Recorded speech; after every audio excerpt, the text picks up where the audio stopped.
After becoming Empress regnant, my favorite pastime was arranging marriages for my court officials. The Prime Minister's only son, standing 8 feet tall, possessed both exceptional looks and talent. Such excellence deserves to be matched with our royal nanny. The young general from the Marquis estate, cheerful by nature, wielded a spear with unparalleled skill. It would be a shame if he didn't marry a fine woman. How fortunate. We happen to have another nanny. Weren't they all unwilling to enter the palace as our prince consort? Then we shall be magnanimous. We decree marriages for all of them. Before Father Emperor passed, he had only me, a daughter, by his side. Instead of choosing a male successor from the royal clan, he thrust me onto the throne with his final imperial edict. As soon as the morning ended, I donned the bright yellow dragon robe and ascended the hall, becoming the supreme sovereign with the highest authority in the world. Yet, on the first day of court, I tasted none of the sweetness of power. Nearly 100 civil and military officials filled the court, yet not a single one bowed or knelt in submission to me. In our dynasty's history spanning centuries, there had never been a precedent for a female ruler, so it was understandable that the courtiers found it hard to adjust, and I could fully empathize with that. With a graceful wave of my hand, I excused them from kneeling, yet these ministers refused to accept my goodwill. Princess, you wear the dragon robe. Do you truly intend to disregard the law? For the prosperity of the Han dynasty, we implore you to remove the dragon robe and restore the rightful succession. I second the motion. Hearing the chorus of agreement from below, I felt no anger. After all, I had indeed been frivolous in the past. It was understandable they didn't trust me. Chase Shen, the son of the Prime Minister, stepped forward from the crowd and bowed to me. He declared resolutely, Julian Feng, heir apparent of the prince's estate, is virtuous and benevolent. I recommend His Highness to assume the rightful succession. After speaking, he lifted his gaze to meet mine directly. In his eyes, there was not a trace of respect for me. Chase Shun and I had known each other since childhood. Everyone in the capital knew I had feelings for him. Before my ascension, I had repeatedly begged Father Emperor to betroth him to me as my husband, but Chase Shun had rejected me every time. He was gentle and amiable to all, except for me, whom he treated with cold words. At first, I didn't understand why. It was only later that I discovered he had long admired my cousin, Lady Yasmin Feng of Prince Yu's estate. To win a smile from Yasmin Feng, he declared he would rather marry a peasant girl than wed a princess. This remark even spread among the common folk. The entire capital knew that in his eyes, the princess, was utterly worthless. The people speculated that I must be hideously ugly for Chase Shen, that gentle nobleman, to despise me so. At this thought, the smile on my lips turned colder. Want my brother to become the emperor? He'll have to ask my army for permission first. I stood up and lightly pointed at the 2 ministers who had spoken first. Execute them before his death. Father Emperor repeatedly cautioned me, be benevolent, forgiving, love the people as your own children, heed counsel, and respect civil officials. I have always kept his teachings in mind. So I endured when they refused to kneel before me. I endured when they demanded I abdicate. But now they've even chosen who should be emperor. I truly cannot endure any longer. Princess, you must not. Lord Qi and Lord Wang are imperial censors, and our dynasty has no precedent for executing censors. Our empire governs with benevolence and kindness. How can you slaughter the innocent so recklessly? The 2 men I pointed at instantly collapsed to the ground in terror. The 2 who had just been clamoring for my abdication were now kowtowing and begging for mercy. I waved my hand impatiently. Execute them. The Imperial Guard acted swiftly, dragging them out of the main hall. Cries and pleas for mercy echoed all the way. Before anyone in the hall could gather their wits, 2 agonized screams pierced the air, followed by deathly silence. Not a single official in the entire court dared to speak another word. After a long moment, Chase Shun seemed to snap out of his daze, pointing at me in disbelief. Phoenix Feng, you've gone mad. Slap. As soon as the words left his mouth, a heavy blow struck his face. You insolent fool. How dare you address His Majesty by name? I have failed in disciplining my son and beg for your Majesty's punishment. After all, he is the Prime Minister, far superior to these foolish officials. Every new sovereign brings their own courtiers. Yet you still treat me with the same tactics used on my father emperor.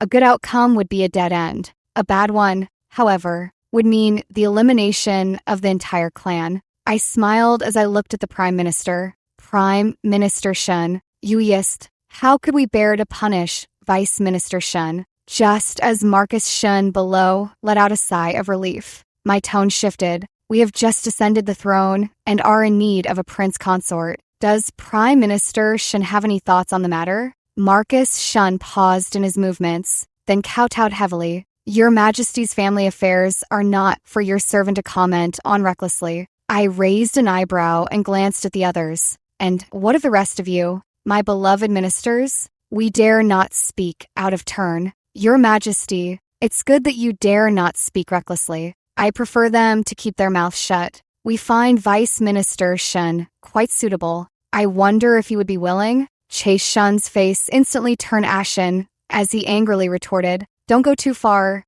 I chuckled. It seems he is unwilling, but no matter. We never force anyone. Since Vice Minister Shun has reached marriageable age, we shall arrange a marriage for him.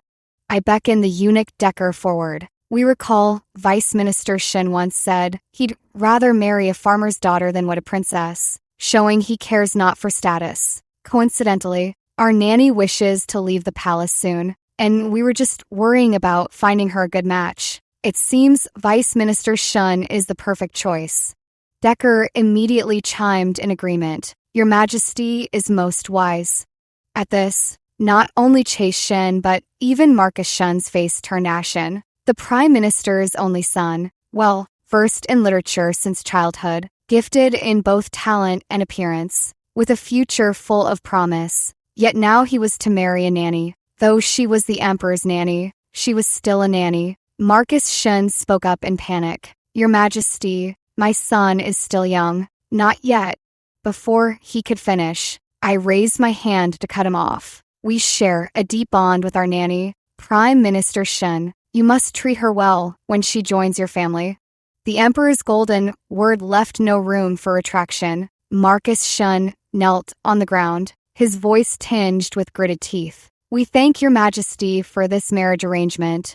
As for Chase Shun, he was completely dumbfounded by now. I adjusted the robe draped over my shoulders. The bright yellow truly dazzled the eye. Such a striking and vibrant color should have been worn by us long ago. It looks splendid, perfectly suited to us. After court adjourned at Clarity Hall, I proceeded to the morning hall. Our dynasty values filial piety above all. Appearances must be maintained regardless of circumstances. Father Emperor's death was rather undignified. A man in his 70s, dying of a stroke during intercourse. Yet, such an end is not unheard of among royalty. Your Majesty has arrived. Decker's shrill voice cleared the way for me. At my entrance, the previously silent hall erupted in renewed weeping. Our law decrees all childless consorts must accompany the Emperor in burial sacrifice. With Father Emperor having few heirs, the sacrificial list spanned over 10 pages. To spare the old man retribution in the afterlife, I tore the burial sacrifice list to shreds. The concubines bowed deeply in gratitude, their eyes regarding me as their savior. With a wave of my hand, I dismissed them from the hall. Taking the incense sticks from Decker, I casually placed them in the incense burner. After bowing 3 times before the old man's memorial tablet, I finally looked toward the Empress Dowager kneeling at the front. I teased, "Mother Empress, why keep up this act when he's already dead?" Hearing my words, the Empress Dowager finally opened her eyes. Wretched daughter.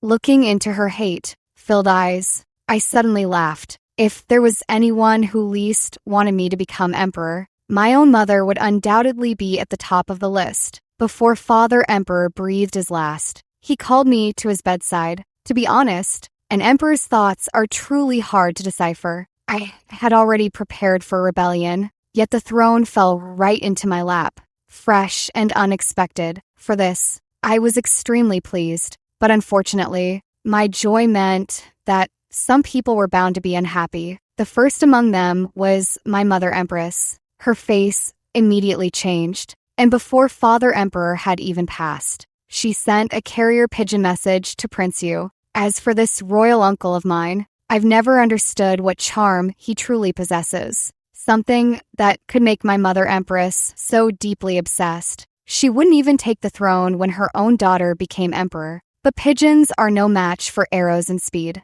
I threw all the dozen or so pigeons she had released right before her. I waved the undelivered letter in front of her, dispatched troops immediately to usurp the throne. Mother Empress, are you planning to usurp our throne? That was the first time she truly saw me, her daughter, for who I was. This daughter she had never shown care or love to, left to fend for herself in the deep palace. Since I had become emperor, there was no need to keep up the act. Overnight, half the people in my mother Empress's palace vanished. All the trusted aides she and Prince Yu had painstakingly cultivated were executed by me. The Phoenix Hall was bathed in a river of blood. Mother Empress completely broke down. I comforted her. Look on the bright side. At least you're still alive. That only made her collapse further. She thought I was going to kill her too. Well, to be honest, I did have that thought. Exempting the imperial consorts from burial sacrifice.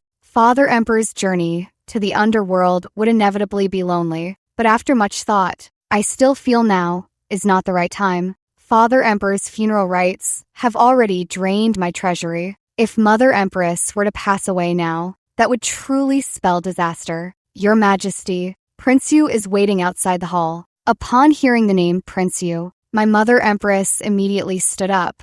Observing her reaction, I raised an eyebrow. Let him in. Mother Empress's face turned pale as she yelled at me. Don't go too far. Why have you called him here?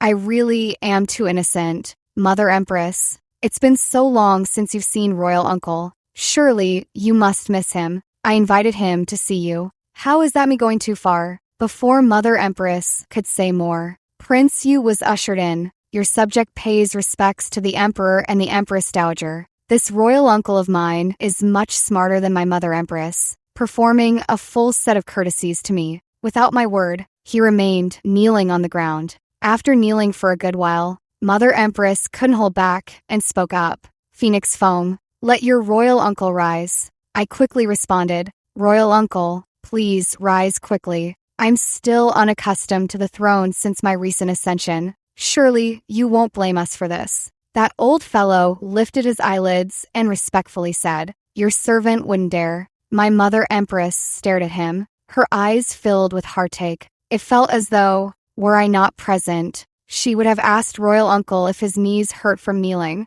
Even though I'd long heard of their past affair, it still made me sigh at how deeply the word love can harm people. In her youth, my Mother Empress and Prince Yu were mutually devoted. But unfortunately, Father Emperor fell for her at first sight and forcibly took her into his harem. Everyone thought this would sever their attachment, yet no one expected they'd continue their secret liaison within the palace walls. To protect Mother Empress, all the men of the Chu clan voluntarily requested to garrison the borderlands, vowing not to return until death. A family of generals and marshals ended up stripped of even the right to return to the capital. Yet the Chu clan was not without their schemes. Father Emperor had few heirs, with only 2 sons of concubines and myself, a princess. At the time, if the Mother Empress gives birth to a prince, according to our dynasty's system of primogeniture, there's an 80% chance he would be named crown prince. At that time, the Chu clan would still have a path back to the capital to receive titles. All the Chu clan's hopes were pinned on the Mother Empress. She was fortunate enough to conceive not long after. At 5 months, the imperial physician confirmed it was a male fetus. The Father Emperor was overjoyed and granted special permission for her clan to return to the capital for a visit, just as everyone was eagerly awaiting the birth of this male heir. A dose of the abortion brew shattered all their hopes completely. On the day she miscarried, I secretly went to see her. Screams echoed through the Phoenix Hall, her face as pale as a demon from hell, yet she was laughing. It was only later that I understood what she was laughing about. She was laughing because her love had triumphed over imperial power. Though she couldn't be with her beloved, at least she could avoid giving birth to this male heir. She hated the father emperor, and she hated her own clan. She was resisting in her own way. When the Son of Heaven is angered, rivers of blood will flow. She was spared, as the Chu clan took the punishment in her stead. And I, her daughter, was utterly cast out. They say a hostage prince is treated worse than a dog. Yet I, the crown princess, was treated even worse than a hostage prince within the palace walls. Mother Empress despised me, and Father Emperor abandoned me. I clung to life, surviving only under the protection of my wet nurse until I turned 10. Fortunately, the Chu clan proved resilient. Despite their decline, they managed to achieve merit at the borderlands, just as Father Emperor hesitated over whether to grant them rewards. My cousin, uncle submitted a petition, asking not for gold, silver, or official posts, but only for fair treatment of me, the princess. It was then that I received a measure of compassion and gained the rights befitting a princess. Thinking of this, I glanced at my royal uncle. Before his death, Father Emperor did at least one decent thing. He found a pretext to strip him of his official position, leaving him with nothing but the title of prince. Though he has raised some private troops, they are nothing to fear. I lowered my brows and smiled, saying, since Mother Empress misses royal uncle so dearly, he shall stay in the palace. Upon hearing my words, Mother Empress's eyes lit up. Prince Yu suddenly knelt down. Your Majesty, this must not be. I quickly helped him up. What is royal uncle doing? We only have your and Mother Empress's best interests at heart. As I spoke, I took Mother Empress's hand. After all these years of hardship, we finally outlasted Father Emperor. Why aren't you pleased now? Could it be that you find Mother Empress old and faded? I know Mother Empress well. Her eyes hold only the youthful affection she shared with Prince Yu. But with age, even meticulous care can't compare to that of younger consorts. Her greatest fear is that Prince Yu would disdain her for aging and losing her beauty. Hearing my words, a flicker of panic crossed her face. Let us follow the Emperor's decision. Prince Yu clenched his jaw, his chest heaving with anger. I couldn't help but laugh aloud. Now, he too knows the frustration of trying to prop up unworthy mud. Leaving Prince Yu alone in the deep palace was no different from imprisonment. Everyone in the Phoenix Hall is under my control, their every move watched closely by my eyes. A palace maid just reported that my royal uncle had thrown a massive tantrum, while my Mother Empress was weeping and repeatedly questioning if he still loved her. It turned my royal uncle's face green with rage. I laughed so hard I nearly doubled over. It's hard to imagine how my Mother Empress could remain so foolish at her age. Since Prince Yu entered the palace, memorials have been arriving nonstop. I glanced through a few. They all complained about how inappropriate it was for an outside man to stay overnight in the Empress Dowager's palace. Yet no one dared mention it during the next morning's court session. After all, they've already witnessed my methods. If anyone makes me unhappy, no one will be left alive. Julian Feng and his sister remained remarkably composed. Even with their own father imprisoned,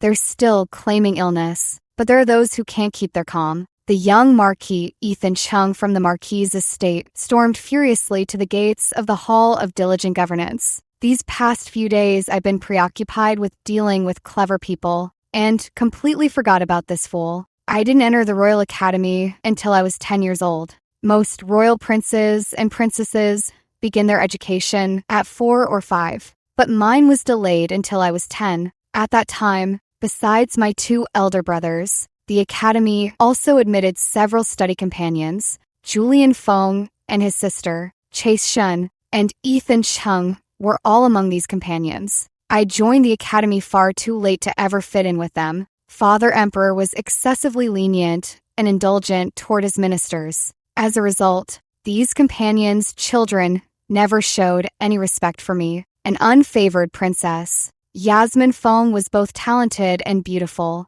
and close to me in age. They always enjoyed comparing the two of us. Back then, Ethan Chung would often say that Phoenix Feng lacked both talent and virtue, bearing no resemblance to a royal princess. and that Yasmin Feng should have been the true princess. Young Marquis, you mustn't barge in. Decker's voice outside the door was frantic. Decker had been with me since childhood, though he once aspired to become the 9,000-year eunuch. But I knew he still had a good heart. Just like now, he was still willing to stop Ethan Chung. Get out of my way. Unfortunately, Ethan Chung didn't appreciate it. He stormed in with great urgency. The moment he entered, I waved off the shadow guard who was about to slit his throat. Phoenix Foam, what exactly do you want? Yain has fallen ill from anger because of you. My hand paused. I felt a bit of regret. Maybe I should have let the shadow guard slit his throat after all. But it would be hard to explain to Marquis Liang, who seems to have only this one son. Are you listening to me? And Brother Shen, a man of great talent, more than worthy of marrying a princess. You actually want him to marry a wet nurse? Hearing Ethan Cheng's words, my eyes lit up. I almost forgot about that matter. Ignoring Ethan Chung, I summoned Decker to call my 2 wet nurses. Life in the Deep Palace was tough. At its hardest, I couldn't even get a sip of broth. When I was on the brink of death, my wet nurse cut her own hand and fed me her blood to keep me alive. They treated me as their own child. Without their protection, I would never have survived to this day. After I gained power, I naturally bestowed upon them plenty of gold, silver, and mansions. But my 2 wet nurses had no great passions. Having spent many years in the Deep Palace, they had seen little of male beauty, but now that they're in favor, they've developed a taste for handsome men. Chase Shen, with his talent and looks, is considered the top noble gentleman in the capital. Such a fine specimen should naturally be enjoyed by my wet nurses. As for Ethan Chung, though he's a bit foolish, he's good looking. I doubt the matrons would mind. While waiting for their arrival, Ethan Chung kept chattering incessantly. He either urged me to retract the marriage alliance or defended Yasmin Feng's grievances. Hurry and send Prince Yu back to his residence. If it weren't for the heir apparent taking Yasmin to Far Hill to relax, she'd still be heartbroken. I lifted my eyelids and glanced at him. His stupidity made me suspect he was doing it on purpose. After a while, Decker arrived with the 2 matrons. Matrons, you've seen Chase Shen before, and this young Marquis is also top tier in appearance. You 2 can choose. Before Ethan Chung could react, Matron's son spoke up. We've long heard of the young Marquis's unparalleled skill with the spear, and I've been eager to witness it. I nodded, then suddenly remembered something. By the way, he just kicked Decker. You don't mind if he loses a leg, do you? Matron's son shook her head. A shadow guard silently appeared behind Ethan Chung, sword in hand. Ah! A scream echoed through the hall of diligent governance. Amid Ethan Cheng's cries, I drafted 2 imperial edicts of marriage. Though they were merely my wet nurses, I couldn't help but feel distressed. On the day they left the palace, I generously bestowed upon them hundreds of attendants as dowry, maids, stewards, shadow guards, and imperial physicians. Before their departure, I took their hands and advised, remember, you are marrying to take charge. Whoever displeases you, displeases us. The 2 matrons showed no trace of sorrow, joyfully proceeding with their marriages. While this side was content, the prime minister's and marquis' residences were anything but pleased. Nearly all the court officials attended the wedding banquet. Even now, countless people still find it utterly absurd. Initially, Chase Shun and Ethan Chung would rather die than comply, but they dared not die. To die would be to defy the imperial decree. I could easily guess how Prime Minister Shun and Marquis Liang persuaded their sons. It was simply to marry her and keep her as a trophy. Just avoid seeing and touching her, and that would suffice. However, their plans were doomed to fail, as my 2 wet nurses had plenty of strength and tricks up their sleeves. No sooner had this been settled than the 2 in the Phoenix Hall started causing trouble again. Yasmin Fong returned to the capital alone, while Julian Fong remained in Far Hill. After receiving Ethan Cheng's tip, my men went to search Far Hill. Far Hill's terrain is full of steep cliffs, making it an ideal hiding spot. They had indeed gathered some private troops, not many, but well equipped. After returning to the capital, Yasmin Fong tried every means to send a message to Prince Yu. Looking at the intercepted letter, I couldn't help but raise an eyebrow. This is an attempt at rebellion. The letter stated that Julian Fong intended to raise an army in Farhill, but this information came a bit too easily. To verify its authenticity, I summoned Yasmin Fong to the palace. After many days apart, she still carried that same air of aloofness. Even though I now hold the position of the supreme sovereign, her gaze still held a trace of disdain when she looked at me. Seeing her like this, I said nothing. If she wants to cling to her pride, then let's wait until that pride is worn away. Yasmin Fong excels at playing the qin, so I specially prepared a fine one for her. We have been having trouble sleeping lately. Cousin, play the qin to help us drift off. She gritted her teeth and knelt before the qin, as if bearing a heavy humiliation. Just as her fingers were about to touch the strings, she heard my teasing voice. You must not stop until I fall asleep. She glared at me sharply. It was currently the hour of the dragon, just after we had concluded the morning court. We do not take afternoon naps, so it would likely be another 5 hours before we retire. That meant she would have to play for 5 hours straight. Listening to her music, I felt immensely pleased. The title of the capital's top talented woman truly suits Yasmin Fong. Her skill with the zither surpasses even that of the palace musicians. After listening to 2 pieces, I instructed the palace maid to have her continue playing. Then I rose and headed to the Phoenix Hall. Before even entering the Phoenix Hall, I could hear my mother Empress's wailing. Why are you so desperate to leave?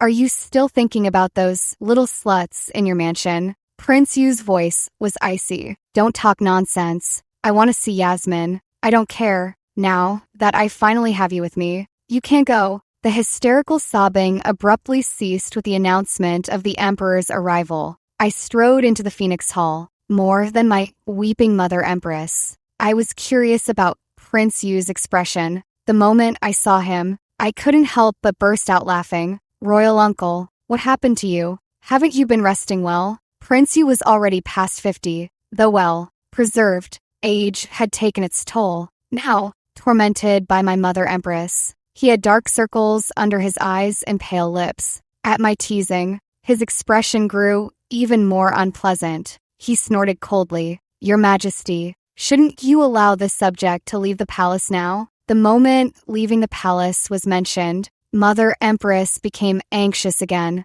This Dowager Empress forbids you to leave. A flash of frustration crossed Prince Yu's face. Fools prove useful whether placed among enemies or allies. Royal uncle, we came today, fearing you might miss home too much. So we summoned Yasmin Fong to the palace as well. Hearing that Yasmin Fong was also present, the old man clenched his fist tightly. What does your Majesty mean by this? Decker answered him on my behalf. His Majesty has been sleeping poorly today and specifically called for Yasmin Fong to play the zither to aid his rest. Prince Yu's face showed suspicion. I smiled. Royal uncle, you help Mother Empress sleep. Your daughter helps us sleep.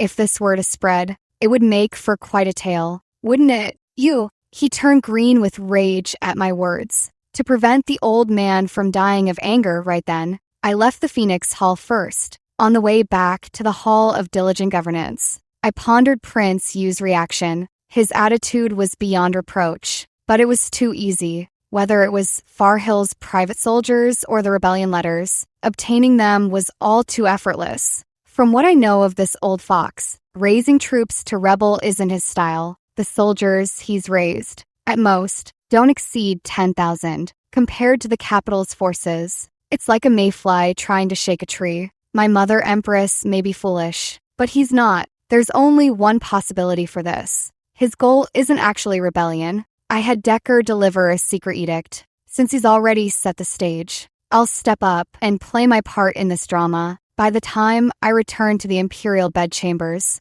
it was already dark. Yasmin Feng's fingers were stained crimson, her face pale, yet she gritted her teeth and continued playing the zither. Seeing me enter, she seemed to push herself harder, as if in defiance. Fool, even if she ruins all 10 fingers, what does it have to do with me? The palace maid opened the letter that had been passed in by the 2 matrons from outside the palace. I glanced at it and waved dismissively at Yasmin Fong. Cousin, stop playing. It sounds dreadful. Come, help us read what's written in this letter. Hearing my words, Yasmin Feng seemed deeply insulted, biting her lip as she approached me. The words on the letter caught her eye. She stared at the letter in disbelief. Read it. Chase Shun and Lady Shen have consummated their marriage. And since then Chase Shun has stayed overnight every day. Halfway through reading, tears welled up in her eyes and fell. Phoenix Feng, you've gone too far. Slap.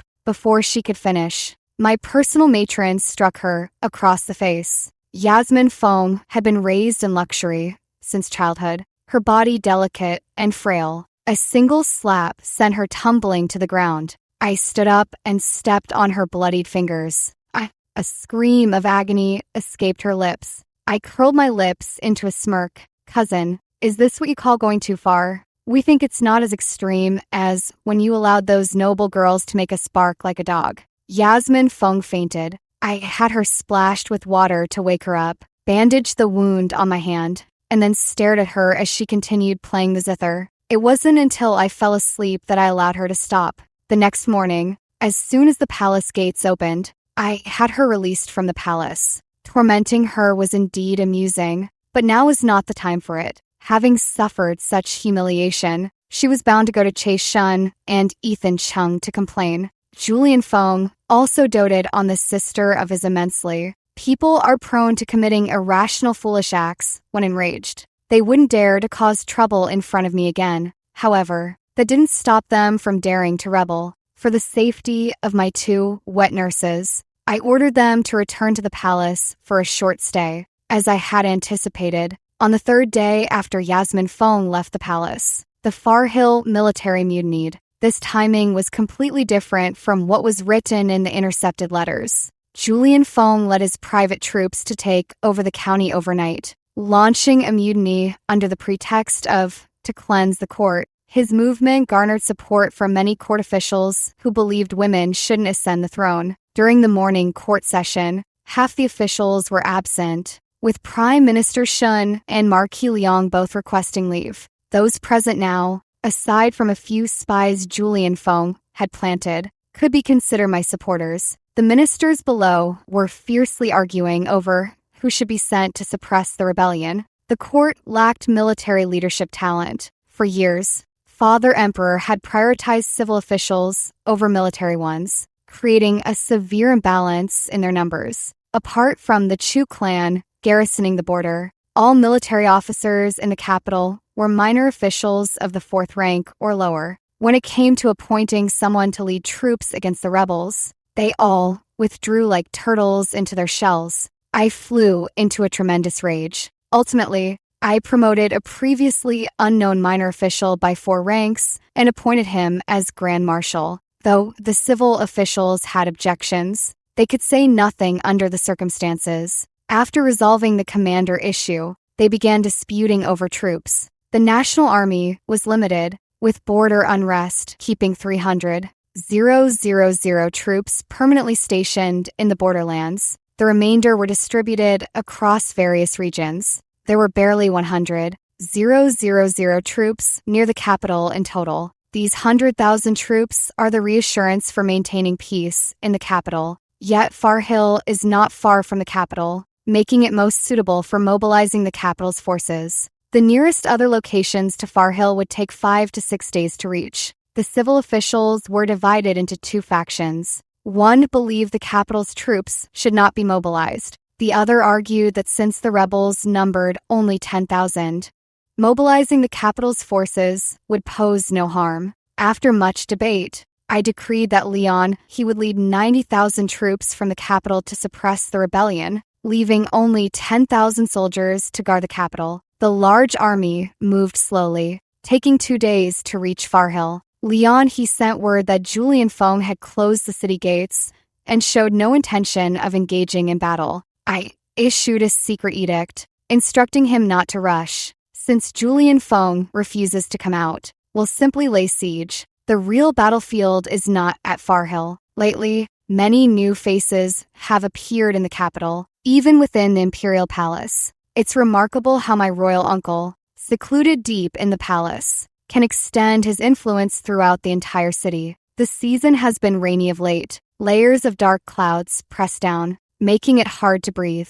I stood beneath the corridor, gazing toward the Phoenix Hall. I remember how, as a child, I would stand here looking at the Phoenix Hall every time I was bullied. Matron's son said no mother could fail to love her own child. That Mother Empress did love me, but simply used the wrong methods. I believed her words without a doubt. No mother fails to love her own child. But she was not my mother. Decker, bring us our sword. Tonight is destined to be a river of blood. The Imperial Guard surrounded the Phoenix Hall. Sword in hand, I stepped into the hall, one deliberate step at a time. The Empress Dowager sat inside, feigning composure. Phoenix foam, what is the meaning of this? I said nothing, merely waved a hand to the Imperial Guard. They rushed in, pinning the Empress Dowager and Prince Yu to the floor. Outside, the rain had begun to fall, the howling wind echoing with mournful cries. Prince Yu roared, "Do you intend to kill your own mother?" "Kill my mother?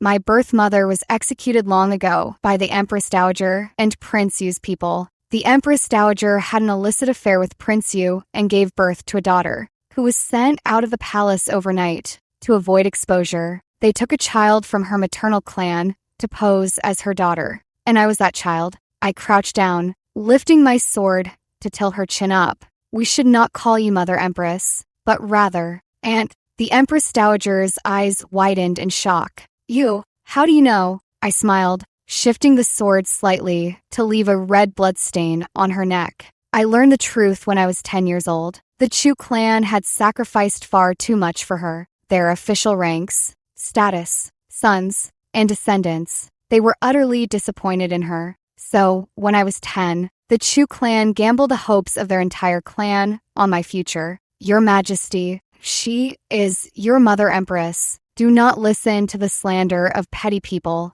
Even as the truth was exposed, Prince Yu continued to resist stubbornly. I sighed. If he had kept quiet, I might have let him live a little longer. The Imperial Guard had many skilled individuals, including one who specialized in torture. Today, I specifically summoned him to my side. For the Empress Dowager, nothing was more cruel than watching her beloved suffer. Prince Yu's screams and the Empress Dowager's cries blended into a chaotic chorus, a prelude to the grand spectacle that was about to unfold. Half an hour later, guards reported that a large, equipped army had appeared in the capital and was advancing toward the palace. Soon after, palace guards suddenly turned traitor, setting fires, killing, and even opening the palace gates. Chase Shun and Ethan Ching each led a troop of soldiers, storming into the palace. A wise man does not stand under a crumbling wall,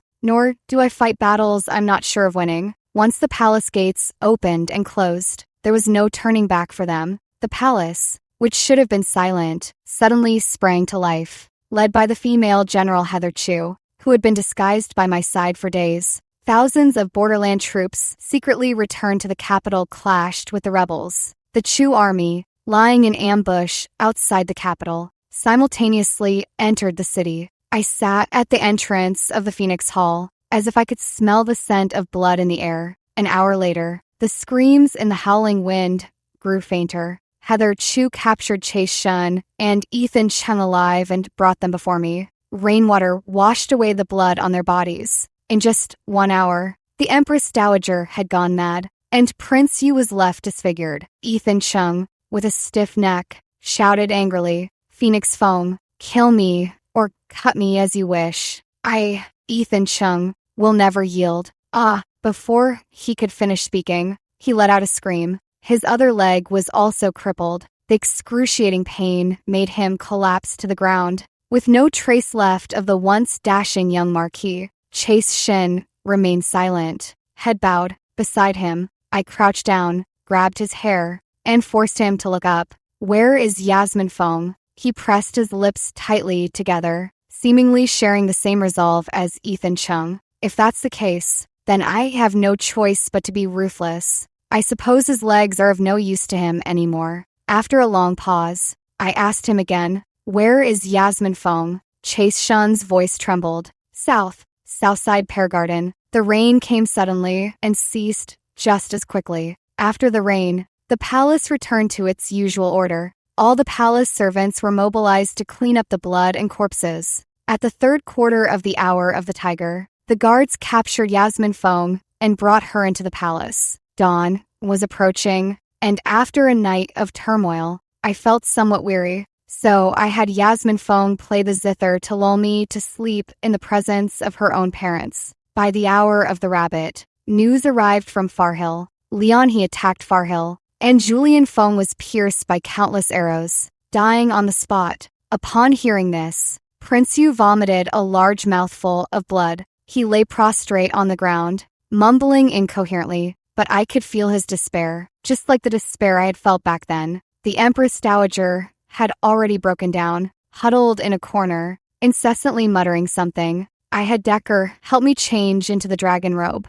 It's time for the morning court session. The sky was bright, and all officials paid their respects. But I, seated on the dragon throne, kept my eyes closed, resting. Not a single person below dared to speak. When the time felt right, I slowly opened my eyes. The commotion last night must have reached your ears. My ministers, I have here a list of names, all of whom are accomplices of the rebel prince. Decker, take the list and read it aloud. Among them were court ministers who, upon hearing their names, were so terrified they collapsed to the ground. However, 2 on the list had no connection to Prince Yu's rebellion. They were notorious corrupt officials, and this was the perfect opportunity to confiscate their estates. Otherwise, who would be held accountable for my losses last night? After dealing with these individuals, the court ministers were on edge, suspicious of everything. After a slap, one should offer a sweet date, but the slap is for outsiders, while the sweet date should go to our own. I lavishly appointed over 10 generals from the Chu clan and pardoned them to return to the capital. When I was 10 years old, I made a vow. I, Phoenix Fong, will personally pave the way for the Chu clan's entry into the capital. Now, it can be considered a perfect accomplishment. When someone leaves, another must take their place. I will open a special imperial examination to recruit talents from across the land, including establishing exams for women and military candidates. During my reign, I will never allow the prioritization of civil affairs over military ones to occur. A new ruler brings new ministers. The court is about to undergo a great transformation. Prince Yu died before he could be executed. On the day of his death, the Empress Dowager was unusually clear-minded. I met her for the last time. I asked about the matter that the Chu clan has never been able to clarify to this day. Is love truly so important? Important enough to abandon family honor, disregard the lives of one's parents, and implicate countless innocent people? With tears in her eyes, she looked up at the sky, yet her face showed no regret. Without love, this life would be too unbearable. I slit her throat with a single stroke of my blade. It's not unbearable. Focus on people's livelihoods, control floods, expand territories, and reclaim lost lands. In this life of mine, there are things far more worthy of pursuit than love. Opinions about me in the court and among the people are divided. They fear my ruthlessness, yet respect my methods. I care not for the world's judgments, whose path to the throne isn't paved with countless corpses. What I aim to be is a wise ruler celebrated through the ages, not a benevolent monarch who has nothing but a good reputation to show for it.